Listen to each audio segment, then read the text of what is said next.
Not sure if it's just fear of the unknown or just a lack of basic common sense or what.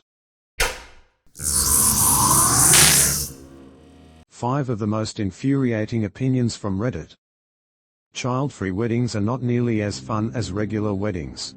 So for seemingly most Americans, weddings are seen as your most special day, when the bride and groom should get anything they want, indulge themselves, and it should be this expensive fairy tale type thing.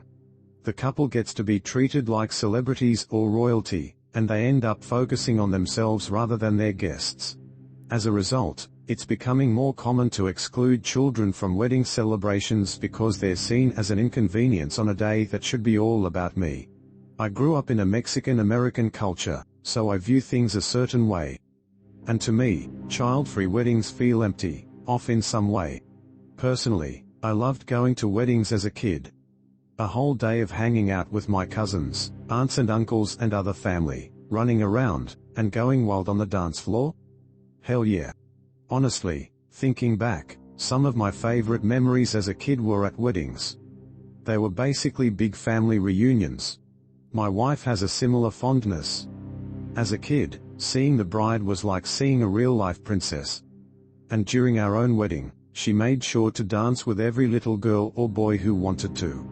And I loved having kids at my own wedding. They added so much fun and life to the party, I wouldn't have it any other way.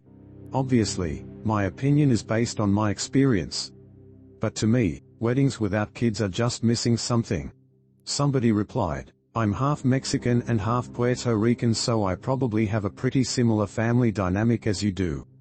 We had a no kids under 16 policy for our wedding because a couple of my cousins have the worst behaved kids I've ever seen, and I didn't want that at my wedding. Most of my little cousins are great, but I couldn't just tell one cousin not to bring her badass kids lol. Also, my entire wedding was focused on my guests and I had barely any time with my wife or to myself. We allowed a few newborn babies and toddlers too when the parents had trouble with sitters and specifically asked. It basically ended up being a no middle school aged kids wedding. No middle school aged kids is actually going to be real hard to argue against no matter your position. And that's just from remembering myself in middle school. Probably most middle school aged kids wouldn't want to be there anyways lol. Ikea furniture is extremely easy to put together and everyone who says it's incredibly confusing must be kinda dumb. For some reason it's a popular opinion on the internet that Ikea furniture instructions are incredibly complicated and undecipherable when they're actually extremely simple. Ikea furniture has one of the clearest and most straightforward instructions for putting together furniture. Every piece is clearly identifiable, every step is shown with clear visuals and labeled in the order that you should do them in.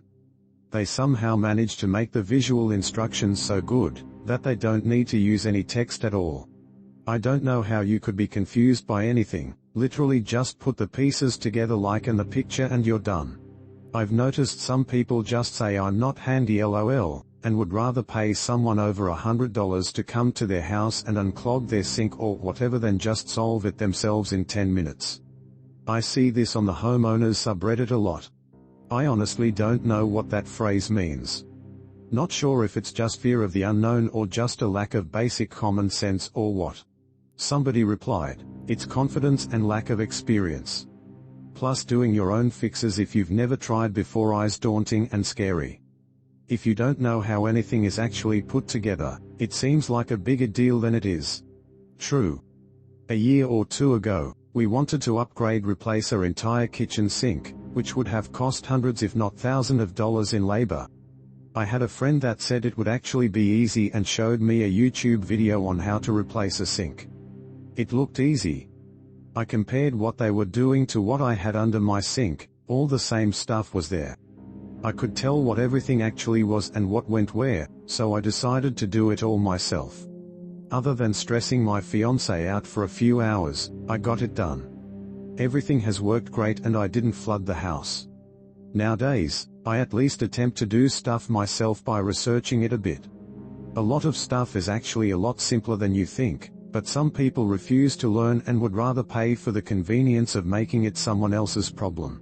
Once you have done basic mechanical knowledge, you realize that everything is just put together with nuts and bolts of various sizes and variations, and the most common problems are usually the easiest to repair because that's built into the designs because they are the most common failures. But most people don't have the framework to realize that, so they turn to professionals. People who love cars are very annoying. Car lovers are genuinely very annoying people. You try to start a conversation with them and they will just start talking about their favorite car, and it is always a Lamborghini, Porsche or Ferrari. After they finally stop talking about that, they will start talking about engines, horsepower and shit like that. They just have pictures everywhere of different cars, on their phone, in their house. Everywhere. The worst part is, they say shit about them getting a really cool car, Lambo, Ferrari, but in reality, all they're getting is a Holden or a Ford. I have a friend in college who just won't shut up about cars. His dream is to be an F1 racer and he talks about cars all day. On the bench we used to sit on, he hand drew the logos of every single car company he could think of. There were like 30 of them. Whenever he talks about cars I just go oh, damn, that's crazy. Wow, I was never interested in cars to begin with, and he knows this, but this guy has made me dislike them even more. And he hates electric cars and hopes people don't start using them more often because they don't make the same vroom noise like diesel cars. I get that he's passionate about cars, but dude, can you please shut up when the teacher is talking? I'm trying to concentrate. Needless to say, I switched places and now he annoys some other guy who is just as uninterested as I was. Somebody replied, "Yeah, toxic guy to have next to you." Even I, who enjoy the subject, don't enjoy talking to all car lovers because so many of them base their love on misconceptions, like the one you just said. I don't like electric cars and hope they won't make it to market. Who linked cars to a specific combustible? If the technology is good, then bring it on. Sadly nowadays I see cars more and more becoming accessories, like watches and shoes. There's no passion in most of them, just nicely painted tin cans on wheels for the masses. Consumerism killed them. Weed addiction is a serious issue. Speaking as an avid pot smoker, it's annoying when people treat weed addiction like it's not a real addiction. Yeah, as far as recreational drugs go, it's pretty harmless. It's less toxic than alcohol, not chemically addictive. Withdrawals aren't physically painful, but it can still fuck up your life. Constantly getting stoned robs you of your motivation and impairs your ability to function like a normal person. It's also way more difficult to quit than most people think, especially if you've made it a daily habit. Trying to taper off rarely works because it's so easy to smoke casually that you'll never struggle to find an excuse for it. Going cold turkey sucks because you become irritable and impatient, your brain having been flooded with dopamine for so long that the things that would make a normal person happy have no effect on you. Obviously it's not as bad as Xanax, meth, heroin, etc., but it can still mess you up. Somebody replied, "I smoked for 14 years. Been clean a month now. Probably still wouldn't have a clean urine test, but I'm getting there. I was addicted and couldn't stop because of the head rush I got. That feeling that instantly made everything feel fun. The first week without weed was hard. Nothing was fun. I didn't want to do anything. I had trouble sleeping. I constantly kept reaching for the bong that I knew was sitting empty just out of habit. Anything that has an effect can have an addiction. And coming off of weed has some pretty hard ones. When I came off opiates, it was hard. But the constant puking, chills, sweats, and shitting really kept me too distracted from the minor withdrawals of opiates, which are the same ones I've listed for weed. I still have a medical card, but I doubt I'm ever gonna put it in my system again. It's not worth the inevitable withdrawal I'll have to go through again. Plus I've just got so much more drive to go do things, leave the house and try new stuff. Just wanted to chime in.